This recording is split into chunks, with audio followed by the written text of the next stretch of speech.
3월 22일 주일교회 오신 성도 여러분들을 진심으로 환영합니다. 같은 기도하심으로 찬양 좀 기도하시겠습니다. 사랑의 하나님, 이 시간 우리의 마음을 주님께 모아 나아갑니다.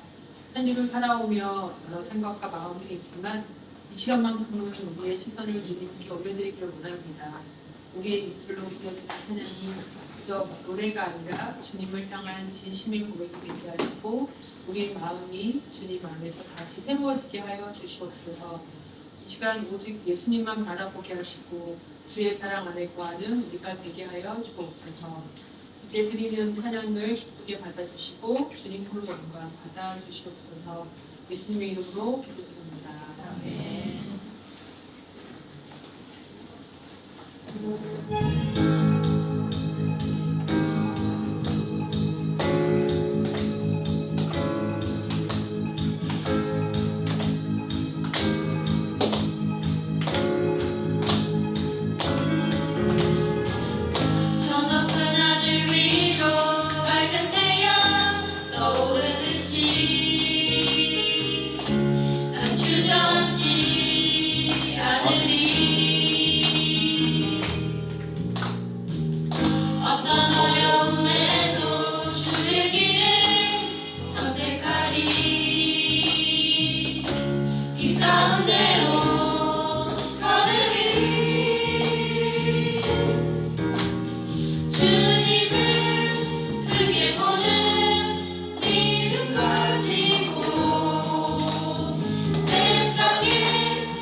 빨라가지고요.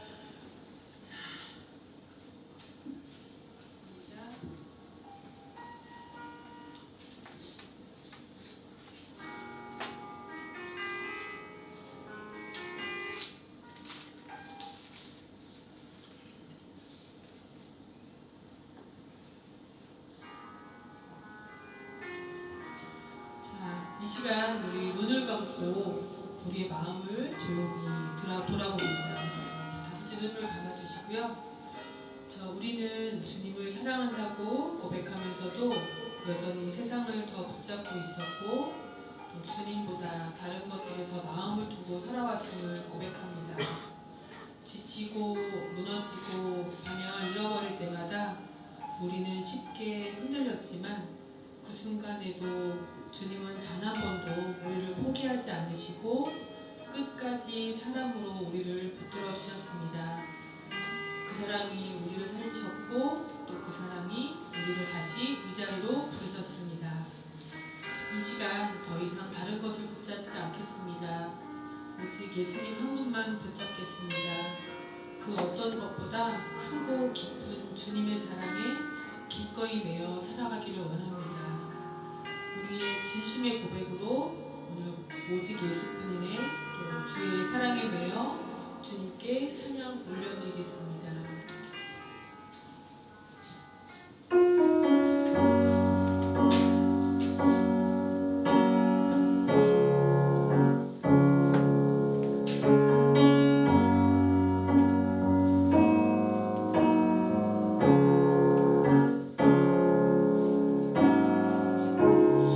은혜 아니면 살아갈 수가 없네.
시간이 되었습니다. 다 같이 기도하시고 찬양서 주께 돌리도록 하겠습니다. 사랑해 주님 감사드립니다. 부족한 저희들을 주님 더 지켜주시고 지난 한 주간도 주님의 은혜 가운데 거기 하셨다가 다시금 주님께 나오게 하심을 감사드립니다. 아버지여 이 시간 온전히 주님을 바라보게 하시고 이 예배를 통해서 지친 저희 심령들이 회복되게 하시고 주님과 동행하는 저희 귀한 자녀들이 되게 도와주시옵소서. 이 예배를 통해서 저희들 회복되기 원합니다. 주님이 주신 말씀 가지고 세상 나가 살아갈 때 정말 저희들 힘과 용기를 얻고 이겨낼 수 있는 제가 되게 도와주시옵소서. 예배 시간 주님과 홀로 영광 받을 걸 믿사오며 예수 이름으로 감사하며 기도했습니다. 오늘은 범수전 지사님께서 좀 독감이 심하게 걸리셔가지고 오늘은 MR로 예배를 드리도록 하겠습니다.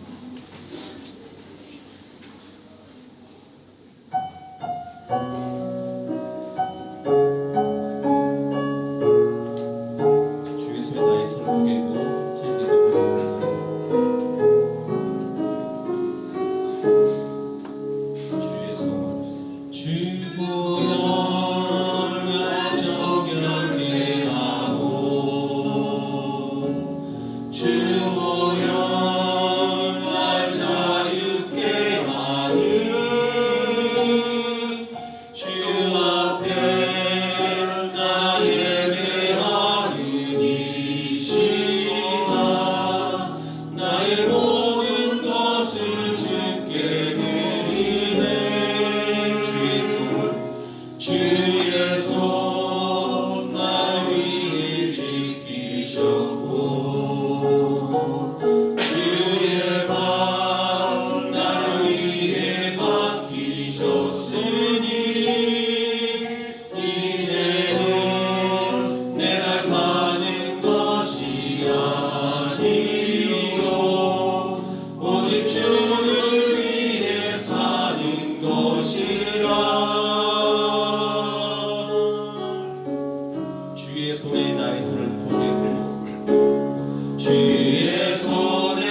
한번 찬송해 주고 싶냐?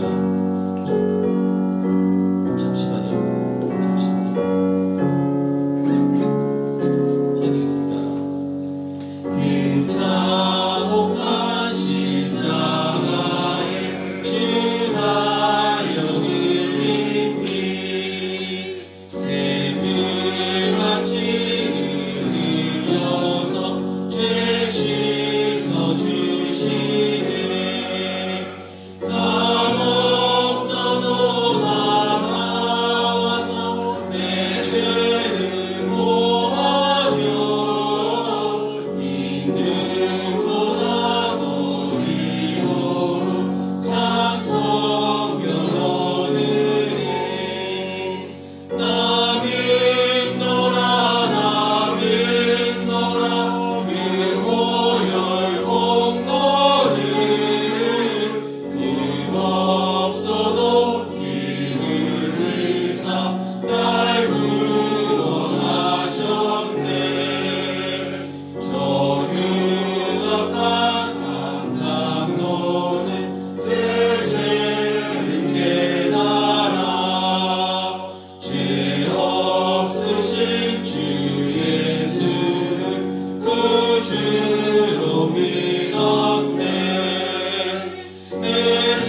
같이 묵도하심으로 주일 2부 예배를 성부와 성자와 성령님께 거룩하게 드리겠습니다.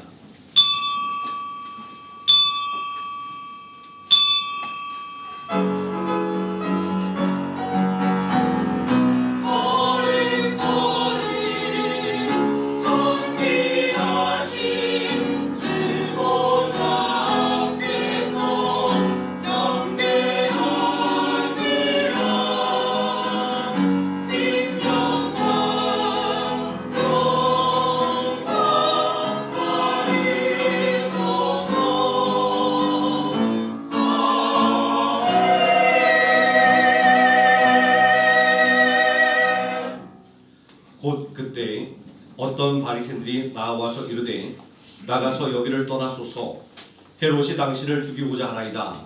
이르시되 너희는 가서 저 여우에게 이르되 오늘과 내일은 내가 귀신을 쫓아내며 병을 고치다가 제3일에는 완전하여 지리라 하라.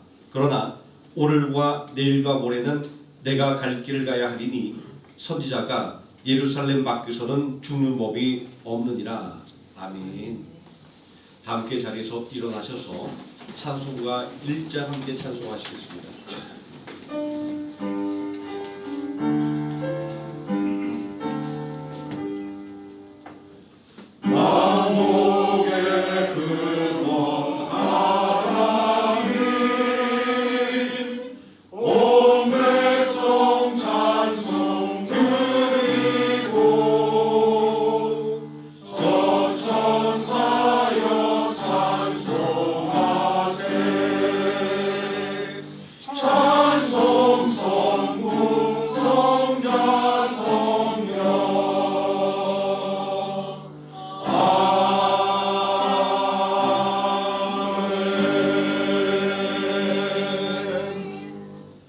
전능하사 천지를 만드신 하나님 아버지를 내가 믿사오며 그 외아들 우리 주 예수 그리스도를 믿사오니 이는 성령으로 잉태하사 동정녀 마리아에게 나시고 본디오 빌라도에게 고난을 받으사 십자가에 못 박혀 죽으시고 장사한 지 사흘 만에 죽은 자 가운데서 다시 살아나시며 하늘에 오르사 전능하신 하나님 우편에 앉아 계시다가 그리로서 산자와 죽은 자를 심판하러 오시리라. 성령을 믿사오며 거룩한 공예와 성부가 서로 교통하는 것과 죄를 사하여 주시는 것과 몸이 다시 사는 것과 영원히 사는 것을 믿사옵나이다. 아멘. 함께 자리에 앉으셔서 313장 함께 찬송하시겠습니다.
앞에 드리오며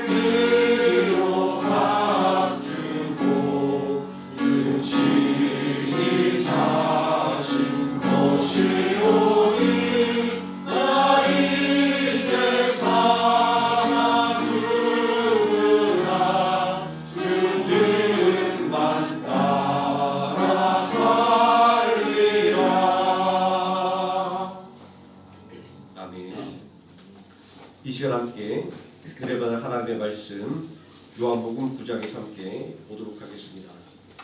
요한복음 9장 1절에서 14절까지 말씀입니다. 신약성경 160페이지입니다. 한 절씩 교독하시겠습니다. 예수께서 길을 가실 때에 날 때부터 맹 있는 사람을 보신지라.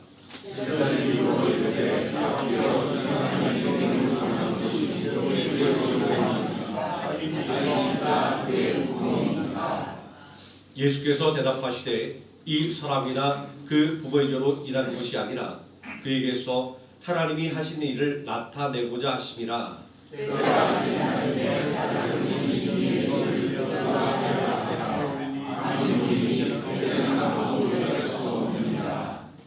내가 세상에 있는 동안에는 세상의 빛이로라. 이 말씀을 하시고 땅의 소식으로 진을 이며 그의 눈에 가르치고 이르시되 실로암 곳에 가서 씻으라 하시니 실로암은 번역하면 보냄을 받았다는 뜻이라. 이에 가서 씻고 밝은 눈으로 왔더라. 이웃 사람들과 전에 그가 돌린 것을 받은 사람들이 이르되 일어나서 구하는 자가 아니라. 어떤 사람은 그 사람이라며 어떤 사람은 아니라 그와 비슷하다 한건을 자기 말은 내가 그러하되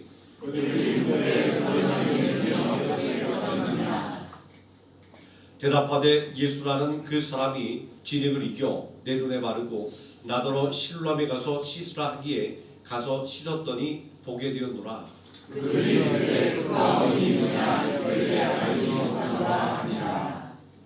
그들이 전에 맹인이었던 사람을 데리고 바리새인들에게 갔더라. 예수께서 진흙을 이겨 눈을 뜨게 하시니라. 아멘. 이성화 안수 집사님 나오셔서 우리를 대표해서 기도해 주시겠습니다. 사랑이 무궁하신 하나님 아버지, 고난당하신 예수 그리스도의 발자취를 따라가는 사순절 5번째 주일을 맞이하게 하시니 감사합니다. 우리를 구원하기 위해 독생자 예수님을 화목제물로 보내신 그 크신 사랑을 기억하며 이 시간 예배의 자리에 나아가오니 여기에 모인 한 사람 한 심령 직접 만나주시고 하늘로부터 내리는 은혜와 감동을 내려 주시옵소서. 사순절 기간임을 기억하며 저희의 삶을 돌아봅니다. 2000여 년 전 주님께서는 낮아짐과 섬김의 길을 몸소 계시하셨으나 우린 여전히 높아짐과 움켜잡음에 매몰되어 있습니다. 이웃의 아픔에 무관심했고 내 안의 욕심을 다스리지 못했음을 고백합니다. 십자가의 보혈로 우리의 완악한 심령을 씻겨주시고 정결한 마음으로 주님을 닮아가게 하옵소서. 그리하여 예수님이 이 땅에서의 마지막 계명인 내 이웃을 내 몸과 같이 사랑하라는 그 계명을 이루어내는 우리 모두가 될 수 있도록 인도하여 주시옵소서. 특별히 이 시간 전쟁의 포화 속에 고통받는 이란 및 중동 땅의 영혼들을 위해 기도합니다.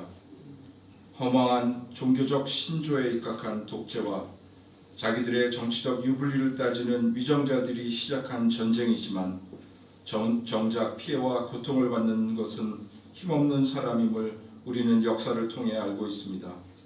이 모든 일들이 영원의 하나님의 경륜 아래에 있다 믿사오며 그 참화의 현장에 계실 주님의 마음을 묵상해 봅니다.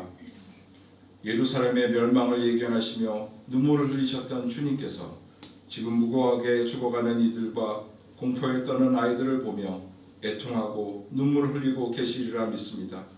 그들의 눈물을 닦아주시고 상처 입은 영혼들을 위로하여 주시옵소서. 검을 칼집에 꼽으라 말씀하신 예수님께서는 베드로에게 칼을 쓰는 자는 칼로 망한다 하셨으니 그 주님의 음성이 위정자들과 독재자들의 귀에 들리게 하옵소서. 귀신을 내쫓았지만 귀신 7이 돌아오듯이 폭력이 또 다른 폭력을 낳는 악순환을 끊어주시고 종칼보다 강한 사랑의 힘을 세상이 신뢰하게 하여 주시옵소서. 원수를 사랑하라 하신 주님의 가르침이 공허한 메아리같이 여겨지는 이 시대이지만 예수님의 그 금과 옥저와 같은 말씀과 계명이 이 땅 가운데 실현되기를 간절히 원합니다. 적대감으로 가득 찬 이들의 마음에 평화의 씨앗을 심어주시고 정치적 이해관계를 넘어 생명의 존엄함이 우선시되는 역사가 일어나게 하여 주시옵소서. 지혜와 명철의 근원이신 하나님, 특별히 우리 조국 대한민국을 위해 간절히 기도합니다. 천연 자원이 부족한 우리나라는 오직 사람이 가용한 자원이고 하나님의 은혜가 생명줄과 같은 나라임을 고백합니다. 중동의 전쟁과 글로벌 공급망의 위기가 우리 경제와 민생에 거대한 파도로 다가오고 있는 이때에 지도자들이 하늘이 주시는 지혜를 허락하여 주셔서 자원 확보와 경제 안정 그리고 확고한 안보의 길을 위하여 현명한 판단을 할 수 있도록 인도하여 주시옵소서. 당장의 이익에 급급하기보다는 다음 세대가 누릴 지속 가능한 환경과 자원을 고민하는 나라가 되게 하여 주시고 에너지의 대외 의존도를 낮출 수 있는 창의적이고 혁신적인 기술을 발굴하여 외부의 어떤 흔들림에도 자강할 수 있는 튼튼한 기초를 세워 주시옵소서. 너희는 먼저 그의 나라와 그의 의를 구하라 하신 말씀처럼 물질의 결핍보다 정신과 신앙의 결핍을 더 두려워하며 하나님을 의지하는 민족이 되게 하여 주시옵소서. 그래야 온 세상에 정신과 물질 모두를 아우르는 선한 영향력으로 세계 평화와 인류 공영에 이바지하는 명실공히 선진 대한민국으로 세워주시옵기를 간절히 기도드립니다. 세상의 모든 교회를 위해 기도드립니다. 예수님의 피값으로 세워진 교회들이 세상의 아픔과 울부짖음을 외면하지 않게 하시고 하노이에 세움받은 생명나무 교회도 베트남 땅의 아픔을 늘 공감하며 주님이 주신 소명을 잘 감당해내는 공동체가 되게 하여 주시옵소서.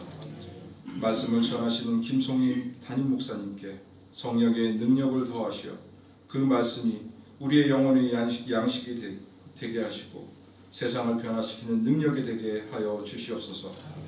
보이지 않는 곳에서 헌신하는 손길들과 찬양대의 찬양을 기쁘게 받아주시고 세상적 영적 어려움으로 고통받는 지체들의 그 아픔도 해결되고 치유하여 주실 것임을 믿고 감사드립니다. 사순절의 마지막 막바지 이제 우리도 주님과 함께 십자가의 길, 평화의 길을 걷기로 다짐하면서 이 예배를 주님께 올려드립니다. 우리를 죄에서 구원하시고 참된 평강을 주시는 우리 주 예수 그리스도의 이름으로 기도드립니다. 아멘.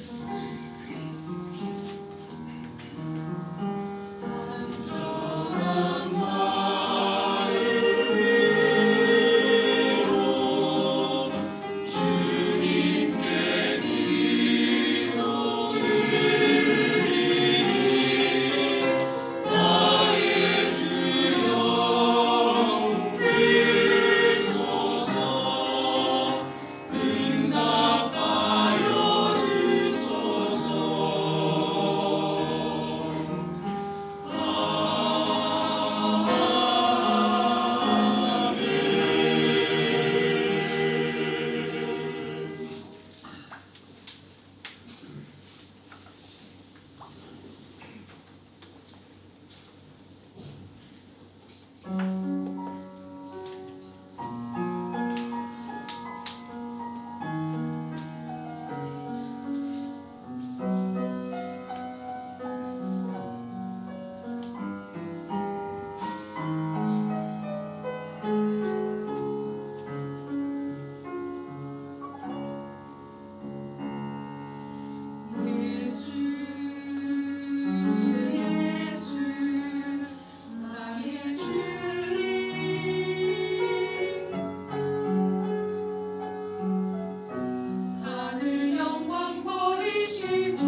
늘 아름다운 찬양으로 예배를 또 인도해 주시는 찬양팀 또 성관에 늘 감사 말씀드립니다. 그 아름다운 찬양과 그리고 뜨거운 찬양을 통해서 우리의 마음이 활짝 열려 하나님 앞에 더 뜨겁고 더 온전한 예배를 드릴 수 있게 되는 것 같습니다. 오늘 함께 봉독한 하나님의 말씀, 멈출 수 없는 사명의 길이라는 제목으로 하나님 말씀의 은혜를 함께 나누고자 합니다. 사순절 5째 주일이 되었습니다. 예수님께서 우리의 죄를 짊어지시고 골고다 언덕을 위해 한 걸음씩 내디셨던 그 고난의 발걸음이 정점으로 치닫는 시기입니다. 우리를 권하기 위해 묵묵히 그 길을 걸어가신 예수님의 고난을 마음속 깊이 새기며 예수님의 발자취를 따라가는 은혜로운 한 주간이 되시기를 바랍니다. 그런데 오늘 우리가 마주한 삶의 현실은 참으로 녹록지 않습니다. 들려오는 소식마다 우리 가슴을 답답하게 합니다. 멈추지 않은 전쟁과 불화로 얼룩진 국제정세는 불안하기만 하고 그 여파로 우리의 살림살이는 좀처럼 나아질 기미를 보이고 있지 않습니다. 끝이 보이지 않은 어두운 터널을 지나는 것처럼 삶의 고난과 믿음의 시련이 거세게 불어올 때 우리의 굳건한 믿음도 흔들리기 마련입니다.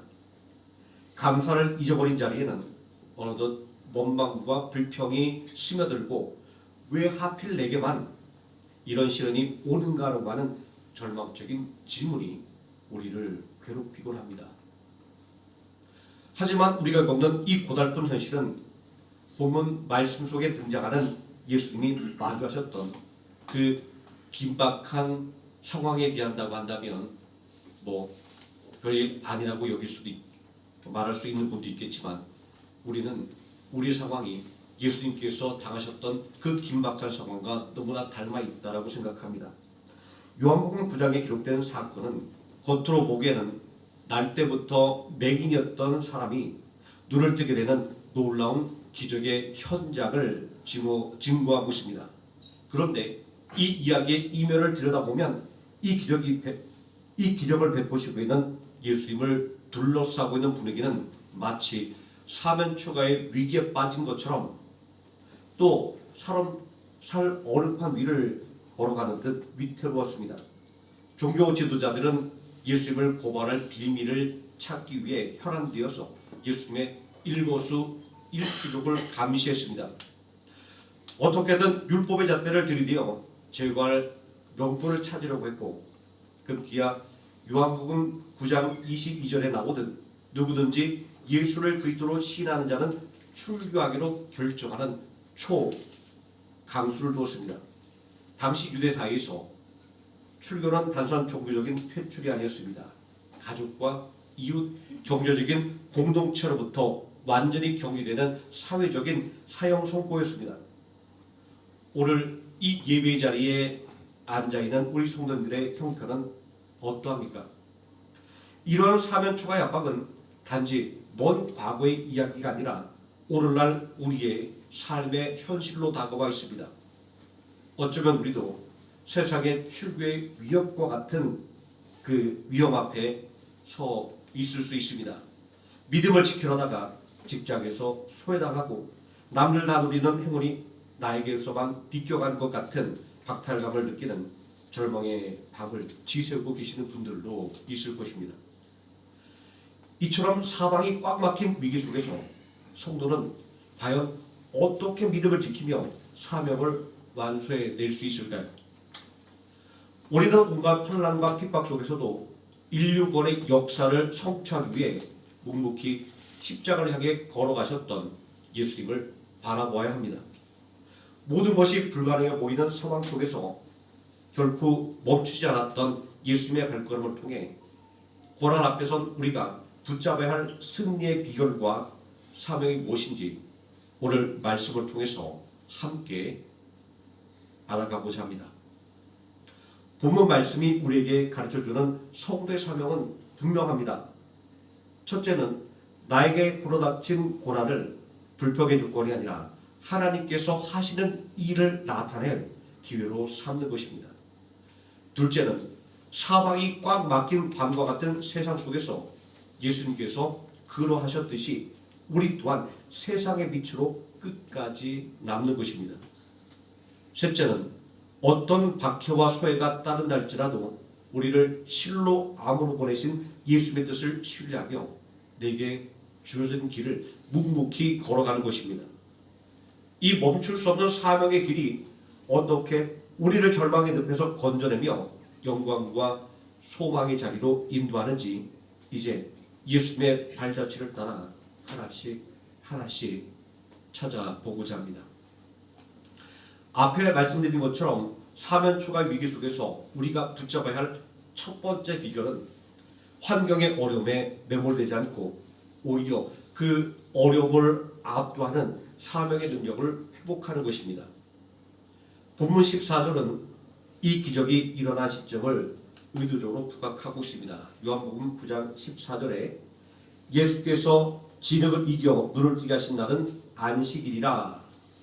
여기서 진흙을 이기는 행위는 우리 눈에는 자상한 치료의 방법처럼 보이지만 당시 바리새인들의 율법 해석인 미시나의 관점에서는 명백한 율법 위반 사유에 해당됐습니다. 안식일에 금지된 39가지 노동의 목록 중에 반죽하는 일과 진흙을 바르는 일을 위반하는 것이었기 때문입니다. 침을 뱉어 진흙을 개는 순간 예수님은 이미 종교 재판에 피곤이 될 위협을 스스로 짊어지셨던 것입니다. 그러나 우리가 분명히 알아야 할 사실이 있습니다. 예수님의 이 행보는 결코 율법을 파괴하는 것이 아니었습니다. 오히려 이는 율법의 조문 뒤에 숨겨진 하나님의 본심, 즉 한 영혼을 향한 사랑과 생명권이라고 하는 율법의 진정한 정신을 회복하신 율법의 완성자로서의 거룩한 결단이었습니다. 예수님은 안식일의 주인으로서 죽어가는 생명을 살리는 것, 이것이야말로 안식일에 행해야 하는 가장 온전한 순종임을 온몸으로 선포하신 것입니다. 우리는 이 장면에서 안타까운 질문을 던지게 됩니다. 예수님, 조금만 기다리셨다가 내일 고쳐주셨으면 안 되었을까요? 굳이 종교 지도자들이 두 눈 시퍼렇게 뜨고 당신이 무슨 잘못을 하는지 찾고 있는 이 안식일에 왜 이렇게 위험천만한 방식으로 치유를 강행하셨습니까? 상식적으로 생각하면 하루만 참는 것이 정말 지혜로운 처신처럼 생각됩니다. 날 때부터 맹인이었던 사람이 하루 더 맹인으로 산다고 무슨 큰일이 일어나겠습니까? 그러나 예수님의 대답은 단호해 있습니다. 요한복음 9장 4절 말씀을 보십시오. 때가 아직 낮음에 나를 보내신 이의 일을 우리가 하여야 하리라. 밤이 오리니 그때는 아무도 일할 수 없느니라. 여기서 예수님께서 말씀하신 바는 모자라 닥칠 십자가의 고난과 대속의 죽음의 시간을 의미합니다. 예수님은 이미 알고 계셨습니다. 이제 곧 체포되시고 채찍에 맞으시고 십자가에 달리실 그 밤이 오고 있다는 사실을 말입니다. 밤이 오면 이 땅에서의 공생의 사역은 중단될 것입니다. 그렇게 예수님은 단 1분 1초의 시간도 헛되이 보낼 수 없었습니다. 예수님께는 안식일에 묶여 눈먼자를 방치하는 것보다 하나님께서 맡겨주신 빛의 사명을 완수하는 것이 훨씬 더 중요했습니다. 생각해 보십시오. 예수님께서 맹인의 눈에 진흙을 바르시고 그를 신랑으로 보내셨습니다. 맹인이 더듬거리며 신랑으로 향하는 그 시간 동안 예수님을 향한 종교 지도자들의 살기등등한 감시와 비난은 최고조에 달했을 것입니다. 하지만 맹인이 씻고 밝은 눈으로 돌아오는 그 찰나의 순간 예수님은 자신의 안위와 맞바꾼 하나님의 영광을 보셨습니다. 출교의 위협이나 종교적인 비난은 예수님의 거룩한 사명감을 꺾지 못했습니다. 예수님은 밤이 오기 전에 낮은 지금 일해야 한다고 하셨지만 정작 우리의 현실은 어떠합니까? 우리 삶에 찾아오는 고난은 종종 우리를 아무것도 할 수 없는 캄캄한 밤 속에 가두어 버리는 것만 같습니다. 갑작스럽게 찾아오는 질병의 소식, 믿었던 사람에게 당한 배신, 최선을 다했음에도 불구하고 성과가 보이지 않는 사업의 현장 앞에서 우리는 이렇게 묻게 됩니다. 하나님, 지금 제 인생은 칠과 같은 밤입니다. 앞이 보이지 않는데 어떻게 사명의 길을 가겠습니까? 어떻게 예비하고 어떻게 봉사하겠습니까? 라고 말입니다.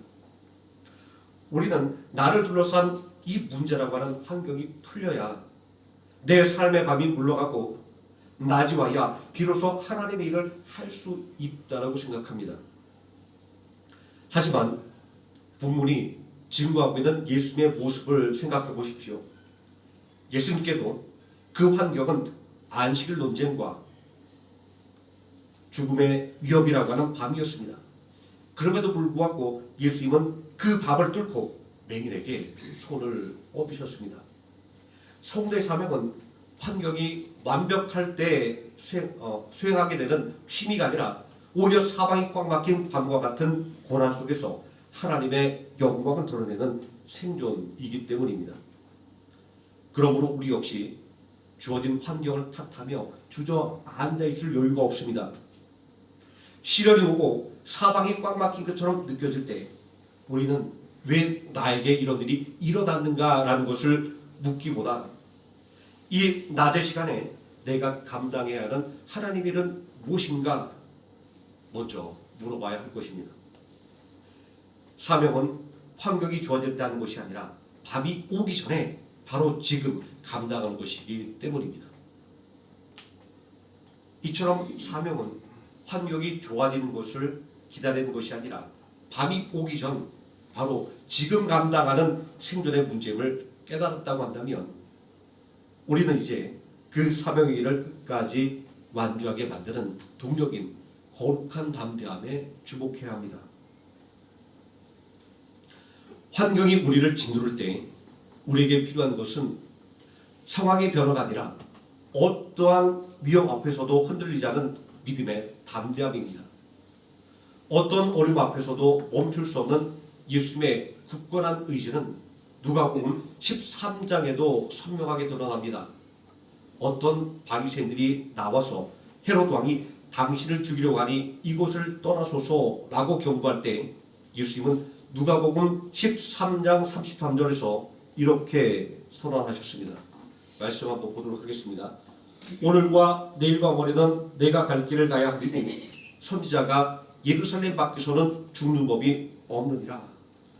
이 말씀 속에 담겨있는 예수님의 담대함은 소름이 돋을 정도입니다.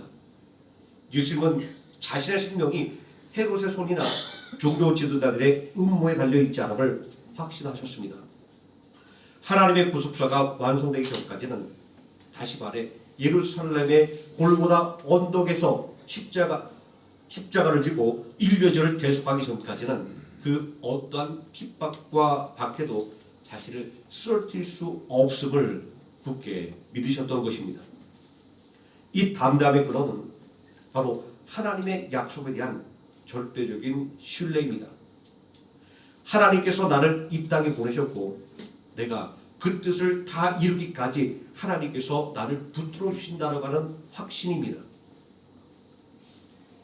전쟁의 공포와 경제적인 불황, 사방에서 들려오는 위기설로 마음이 움츠러들 수밖에 없는 오늘날 이러한 예수님의 믿음과 담대함이 그 어느 때보다 절실하게 필요합니다.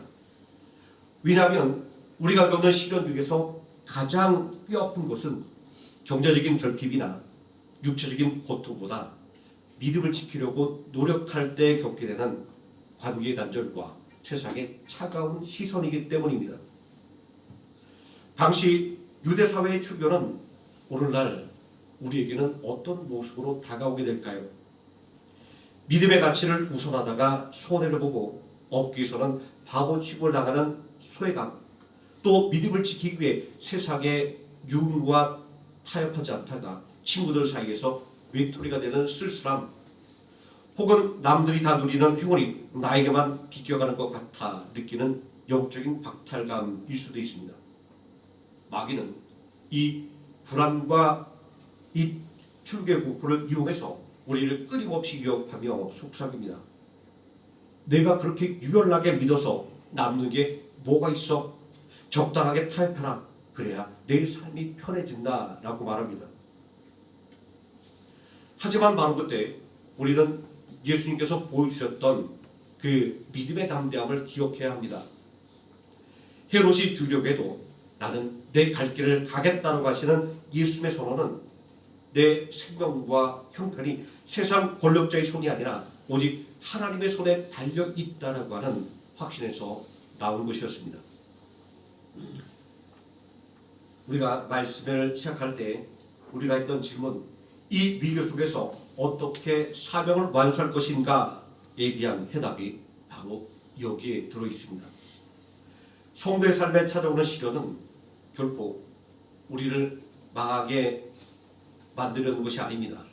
오히려 그 시련은 우리가 하나님께서 맡겨주신 사명의 길을 제대로 가고 있다고 하는 영광스러운 증거입니다. 본문 말씀에 등장하는 맹인을 다시 한번 떠올려 보시기 바랍니다. 그는 눈을 뜬 대가로 유대 사회에서 출교당했습니다. 평생을 꿈꿨던 밝은 세상을 보게 되었지만 동시에 그는 부모로부터 이웃으로부터 버림받는 자가 되었습니다. 그러나 그는 두려워하지 않았습니다. 오히려 자신을 비난하는 바리새인들 앞에서 자신을 고쳐주신 분이 하나님께로부터 온 분임을 당당히 증언했습니다. 예수님의 담대함이 그에게도 덧입혀진 것입니다. 세상이 나를 출교시키고 세상이 나를 외면할지라도 하나님께서 나를 인정해 주신다고 한다면 그것만으로 충분합니다. 이 거룩한 자부심을 회복하시기 바랍니다. 하나님의 약속을 믿는 믿음 안에 설 수만 있다고 한다면 우리는 어떠한 감시와 압박 속에서도 멈추지 않고 사명의 길을 묵묵히 걸어나갈 수 있게 될 것입니다.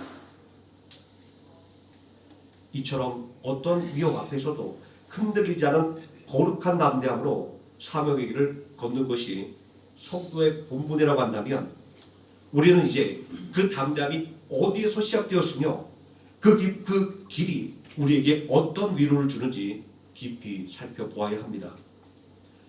우리가 걷는 이 사명의 길은 결코 아름다운 꽃길이 아닙니다.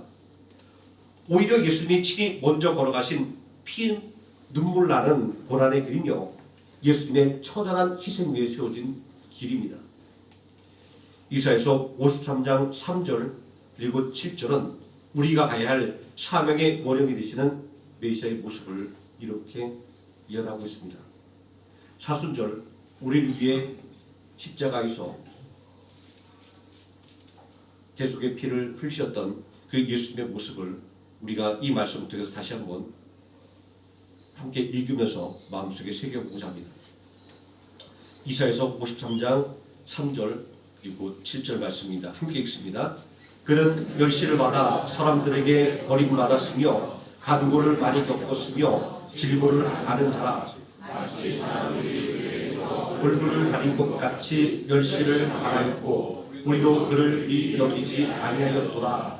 그가 고독을 당하여 배울 때에도 그의 입을 열지 아니하였으며 도수장으로 끌려가는 어린 양과 털 깎는 자 앞에서 잠잠한 양같이 그의 입을 열지 아니하였도다.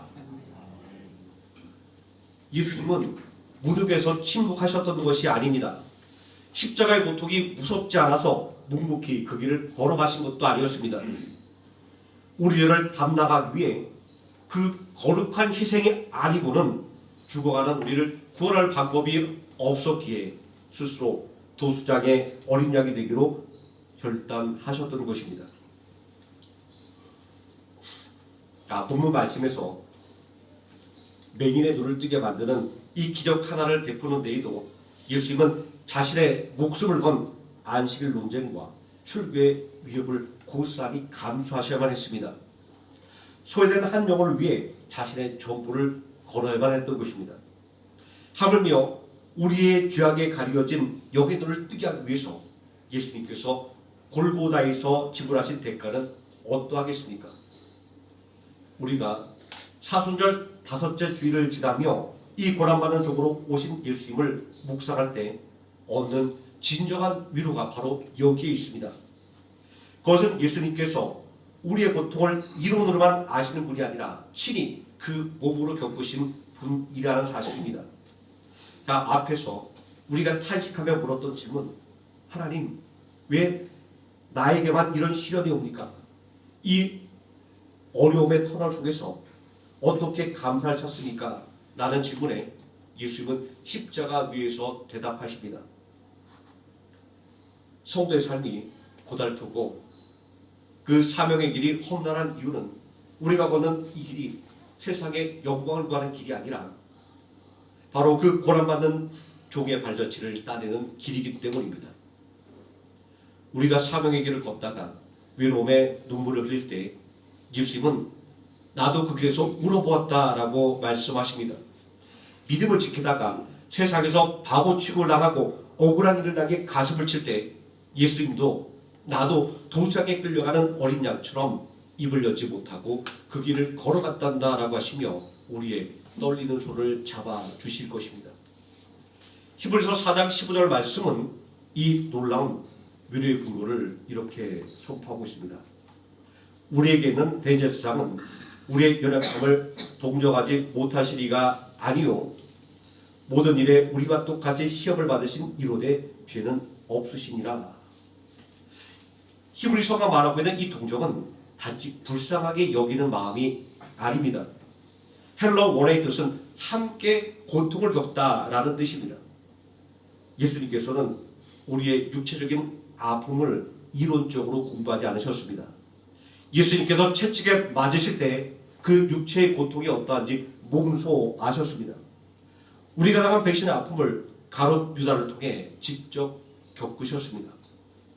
그래서 예수님은 우리에게 힘내라 라고만 말씀하지 않으시고 나도 그 아픔을 안다, 내가 너와 함께 울고 있다 라고 말씀해 주시는 것입니다.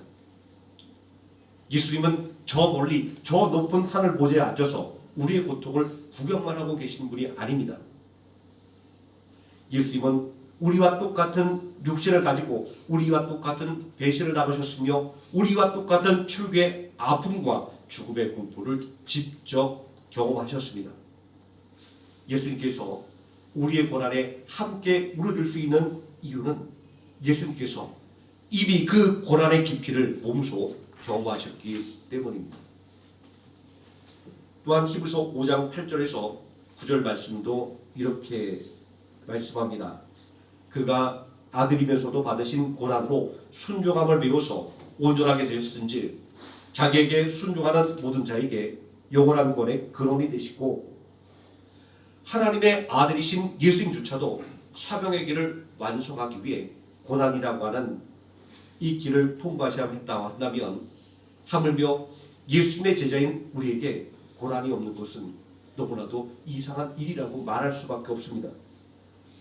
하나님의 아들이신 예수님조차도 고난을 통해 순종을 배우셨다면 우리 삶에 찾아온 고난 역시 우리를 무너뜨리려고 하는 장애물이 아니라 예수님을 닮아가게 만드는 거룩한 도구인 것입니다.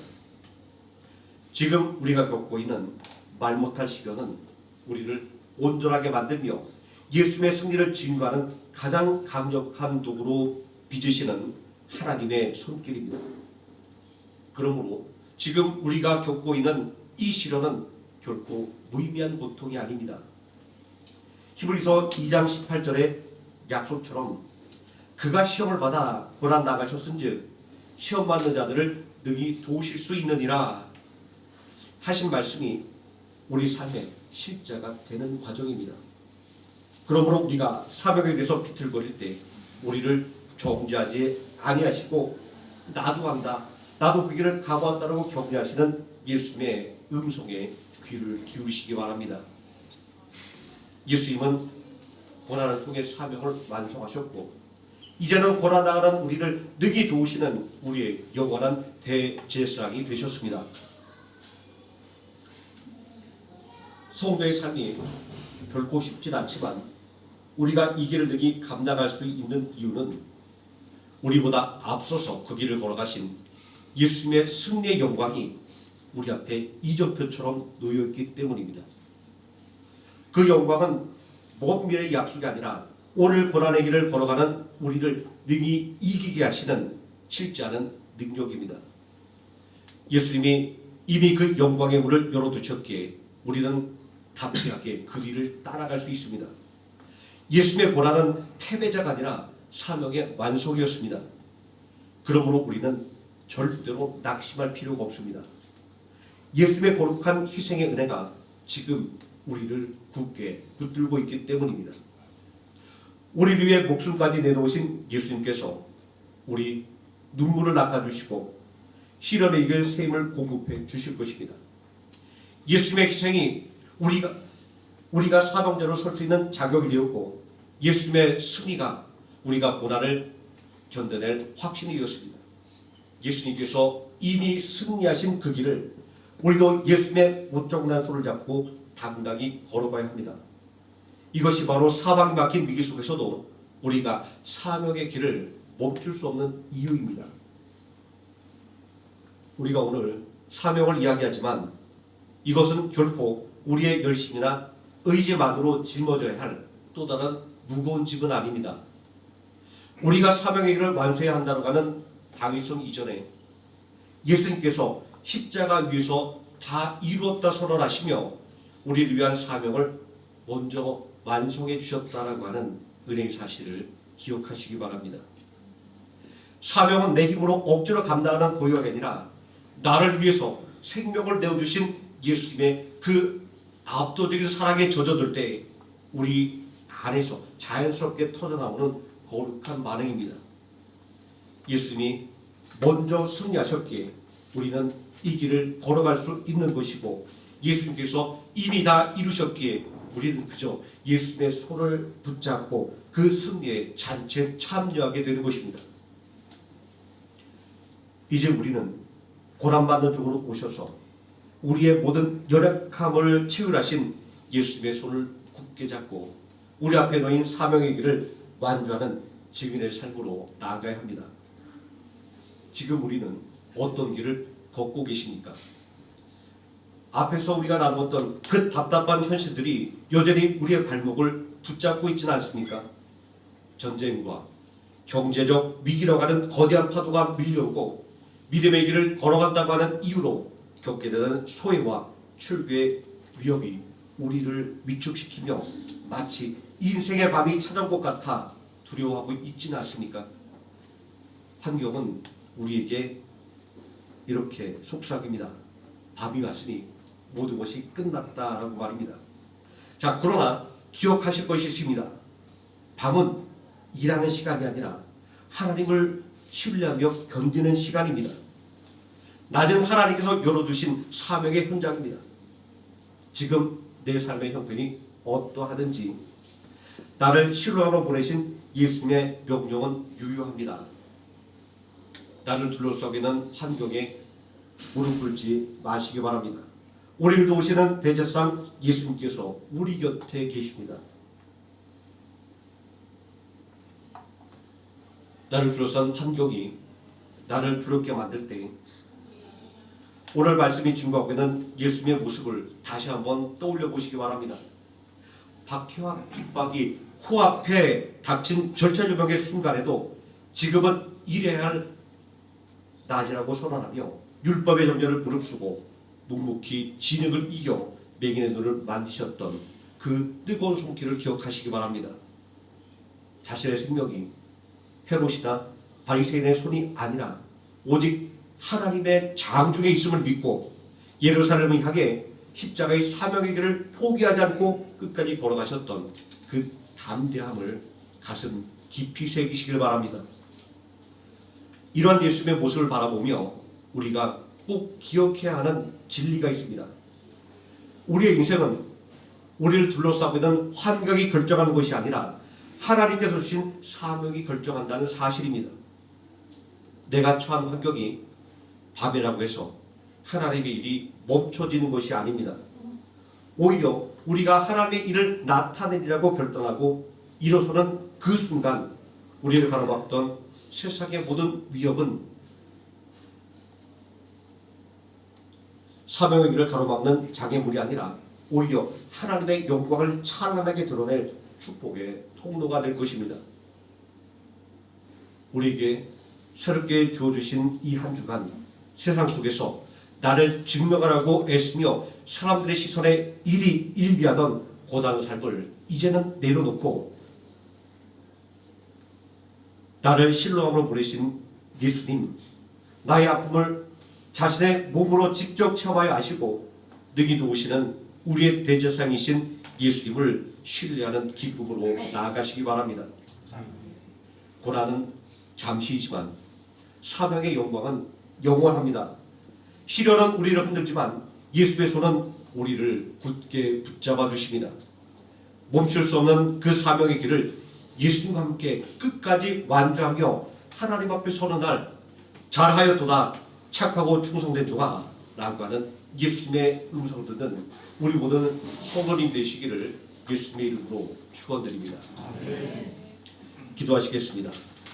사랑과 은혜가 풍성하신 아버지 하나님, 이제 사순절 다섯째 주간을 맞아 우리 위해 행하신 하나님의 사랑과 놀라우신 예수님의 순종의 모습을 또 기억합니다. 하나님께서 주신 그 사명을 완수하기 위하여 세상의 모든 핍박과 두려움을 오직 하나님을 신뢰하는 그 믿음으로 극복하고 당당하게 걸어가셨던 예수님의 모습을 우리도 담기를 원합니다. 오늘 우리를 둘러싼 환경은 우리를 하나님 앞으로 나아가는 것을 자꾸만 가로막습니다. 그러나 그 모든 장애물들을 다 이겨내고 오직 예수 때의 십자가만을 바라보며 또한 못자국난 예수님의 손을 붙잡고 하나님의 주신 사명을 온전히 감당하기 위하여 담대하게 달려나가는 우리 모든 성도들이 하여 주시기를 원합니다. 예수님의 이름으로 기도드립니다. 아멘. 찬송가 324장 찬송하시겠습니다.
같이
찬송가 51장 1절 찬송하시면서 준비한 예물을 하나님께 드리겠습니다.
봉헌기도 드리겠습니다. 사랑과 은혜가 풍성하신 아버지 하나님, 하나님의 은혜 속에 한 주간을 살아가며 또 새롭게 주어진 한 주간을 맞게 하심을 감사를 드립니다. 돌이켜보면 살아가는 모든 것이 하나님의 은혜임을 고백하지 않을 수 없습니다. 우리에게 주시는 일용할 양식, 때를 따라 공급해 주시는 그 은혜를 생각하며 하나님께 받은 것, 또 귀하게 구별하여 드릴 수 있는 믿음의 결단과 또 삶의 능력을 주심을 또한 감사를 드립니다. 세상의 물질이 아니라 오직 하나님의 그 은혜와 사랑을 온전히 고백하는 이 믿음의 예물 위에 30배, 60배, 100배의 놀라운 축복의 역사가 넘쳐나게 하여 주시옵소서. 아버지 하나님, 미움과 다툼이 온 세상을 뒤덮고 있습니다. 그러나 이 냉혹한 세상 가운데에서도 하나님의 사랑과 은혜가 우리 모든 성도들의 가정을 온전히 감싸게 하여 주시기를 원합니다. 미움과 다툼을 내려놓고 또한 서로를 위해 뜨겁게 기도하며 또한 서로를 위해 짐을 나누어지며 예수 그리스도의 법을 온전히 이루어가는 능력 있는 믿음의 가정으로 굳건하게 세워주시기를 원합니다. 아버지 하나님, 온 세계의 정세가 어지럽습니다. 전쟁과 그리고 다툼의 소식이 끊이지 않습니다. 우리의 기업과 또 우리의 직장이 어려운 가운데 처해 있습니다. 아버지 하나님, 우리 모든 성도들 그 모든 위협 가운데 두려움에 떨지 말게 해주시고 온전히 하나님을 신뢰하며 예수님의 손을 붙잡고 담대하게 걸어나가게 해주시기를 원합니다. 아버지 하나님, 우리 모든 성도들 직장에서 굳건하게 붙잡아 주시므로 말미암아 흔들리지 않게 해주시고 이 위기 속에 더욱더 인정받아 더욱더 귀한 일들을 감당할 수 있게 해주시고 또한 하나님 모든 성도의 기업에 함께하사 그 모든 어려움들 가운데 두려워하지 말게 해주시고 하나님께 주시는 담대함과 지혜로 말미암아 더 크게 도약하는 은혜의 역사가 넘쳐나게 해주시기를 원합니다. 생명나무교회를 위하여 기도합니다.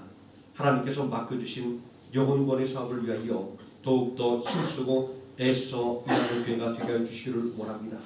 오늘 우리에게 맡겨진 그 일 우리에게 아직 준비되지 않았다는 핑계를 말게 해주시고 우리에게 주신 이 시간 속에서 최선을 다하여 하나님의 사명을 감당하는 교회가 되게 해주시기를 원합니다. 베트남의 선교를 또한 작정하며 후원하는 그 모든 결단에 하나님께서 함께 해주시고 은혜를 더하여 주사 더욱더 힘있게 더욱더 큰 능력으로 함께하는 교회가 될 수 있도록 인도하여 주시기를 원합니다. 예수님의 이름으로 기도드립니다. 아멘. 교회 소식 말씀드리겠습니다. 어느덧 사순절 5째 주간을 지나고 있습니다. 우리를 본하기 위하여 십자가에서 못 박혀 죽으신 그 예수님의 고난의 길을 생각하며 우리가 받은 은혜가 얼마나 큰지 다시 마음속에 새기는 한 주간이 되시기를 바랍니다. 오늘 아마 많이 느끼셨을 거예요. 전부 다 설교가 또 잘 들으셨을 것 같습니다. 안께서 김혜경 집사님께서 음향 장비를 선물로 주셨습니다. 그리고 저희 교회에서 후원하고 있는 카이스 차량팀을 이끄시는 손태정 선교사님 모셔서 또 음향 모든 것들을 다 세팅해 주고 하셨습니다. 이런 모든 수고 가운데 우리가 더 하나님께 아름다운 예배를 드릴 수 있는 환경을 주셨음을 또한 감사드립니다. 그리고 요즘 날씨가 더워지고 있지만 또 독감이 기승을 부리고 있습니다. 또 우리 반주자님도 독감이 걸리셔서 오늘 나오질 못했어요. 우리 성도들도 건강을 잘 하셔서 또 생활에 지장이 없도록 또 해주셨으면 좋을 것 같습니다. 다 함께 자리에서 일어나셔서 찬송가 635장 함께 찬송하시겠습니다.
지금은 우리를 구원하신 예수 그리스도의 은혜와 우리를 구원하기 위하여 독생자를 아끼지 않고 십자가에 내어 주신 성부 하나님의 사랑과 지금 이 시간도 우리와 함께 동행하시는 성령 하나님의 임마누엘이 온전히 하나님의 뜻을 이루기 위하여 이 시대의 모든 안위를 하나님께 내어 맡기고 담대하게 사명의 길을 걸어갔던 예수님을 닮기를 소망하는 모든 성도들 머리 위에와 하노이 생명나무교회 머리 위에 지금부터 영원토록 함께 계실지어다. 아멘.